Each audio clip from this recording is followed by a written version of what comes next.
لا أقسم بهذا البلد وأنت حل بهذا البلد ووالد وما ولد لقد خلقنا الإنسان في كبد أيحسب أن لن يقدر عليه أحد يقول أهلكت مالا لبدا أيحسب أن لم يره أحد ألم نجعل له عينين ولسانا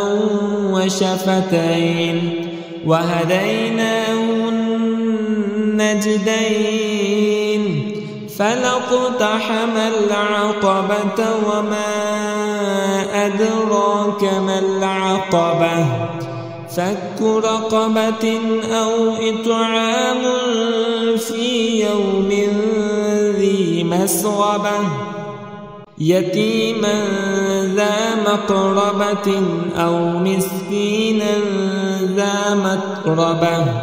ثم كان من الذين آمنوا وتواصوا بالصبر وتواصوا بالمرحمة أولئك أصحاب الميمنة والذين كفروا بآياتنا هم أصحاب المشأمة عليهم نار مؤصدة